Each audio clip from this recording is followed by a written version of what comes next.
அட்டகாசமான சுவையில் முட்டை மசாலா ரெசிபி தாங்க நம்ம இன்றைக்கி பார்க்க போகிறோம். சப்பாத்தி சாதம் இது ரெண்டுத்துக்குமே ரொம்பவே நல்லா இருக்குங்க. ரொம்பவே டிஃப்ரெண்ட்டான டேஸ்ட்டில் செய்கிறது ரொம்ப சுலபம். அதே போல் சுவையும் ரொம்பவே நல்லாயிருக்கும்.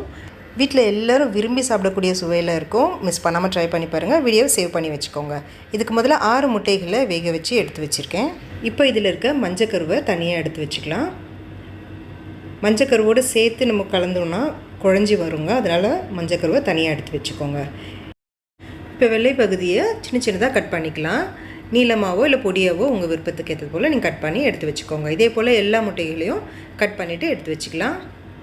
அதே போல் மஞ்சள் கருவையும் தனியாக எடுத்து வச்சுக்கோங்க. இது போல் இப்போ கடாயை வச்சுக்கோங்க. 3லேருந்து 4 டீஸ்பூன் அளவுக்கு எண்ணெய் சேர்த்துக்கோங்க. எண்ணெய் இதுக்கு கொஞ்சம் அதிகமாக தேவைப்படுங்க.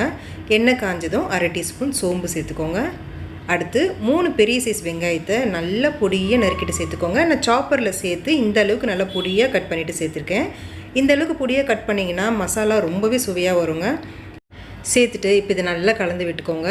மீடியம் ஃப்ளேமில் வச்சுட்டு நல்லா வதக்கி விடுங்க. வெங்காயம் வதங்கும் போதே கொஞ்சமாக இஞ்சி சேர்த்துக்கோங்க. 1 டீஸ்பூன் அளவுக்கு நல்லா பொடியாக துருவிட்டு இஞ்சி சேர்த்துக்கோங்க. அடுத்து ஒரு பச்சை மிளகாயை இது போல் நல்லா பொடியாக நறுக்கிட்டு சேர்த்துக்கோங்க. அடுத்ததாக ஒரு 10 பல் பூண்டு கொஞ்சம் கொரப்பாக அரைச்சிட்டு சேர்த்துக்கோங்க. நீங்கள் இஞ்சி பூண்டு விழுதாகவும் சேர்த்துக்கலாம். இது போல் இஞ்சியை துருவிட்டும் பூண்டை நல்லா அரைச்சிட்டும் சேர்த்திங்கன்னா சுவை ரொம்பவே நல்லாயிருக்குங்க. இப்போ அடுத்ததாக 2 கொத்து கருவேப்பிலையை சேர்த்துக்கோங்க.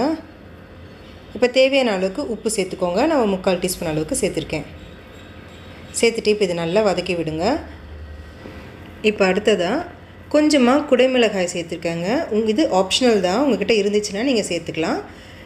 நல்ல மெல்லிஸாக இது போல் நீளமாக நறுக்கி சேர்த்துருக்கேன். நீங்கள் பொடியாகவும் நறுக்கி சேர்த்துக்கலாம். இப்போ இதையும் சேர்த்து நல்லா கலந்து விடுங்க.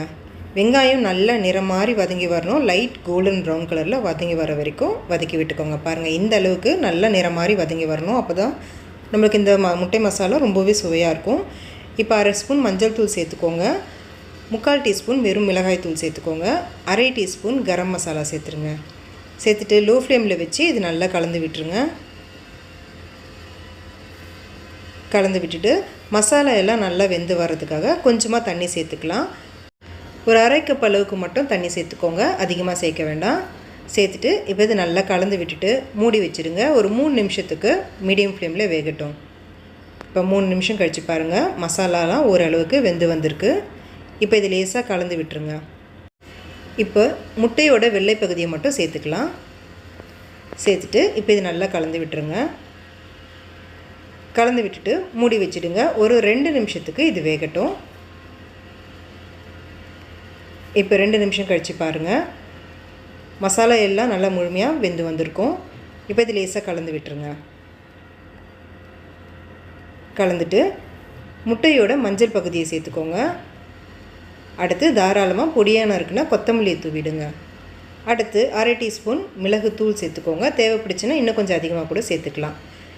மஞ்சள் கரு சேர்த்துட்ட பிறகு ரொம்பவும் அதிகமாக கலந்து விட வேண்டாங்க. லேசாக கலந்து விடுங்க. அதிகமாக கலந்து விட்டிங்கன்னா குழஞ்சிடும். லேசாக கலந்து விட்டுட்டு இப்போ மூடி வச்சுருங்க. 1 நிமிஷம் மட்டும் இது வேகட்டும். இப்போ 1 நிமிஷம் கழித்து பாருங்கள், சூப்பரான முட்டை மசாலா ரெடி ஆகிடுச்சு. அட்டகாசமான சுவையில் இருக்குங்க. மிஸ் பண்ணாமல் ட்ரை பண்ணி பாருங்கள்.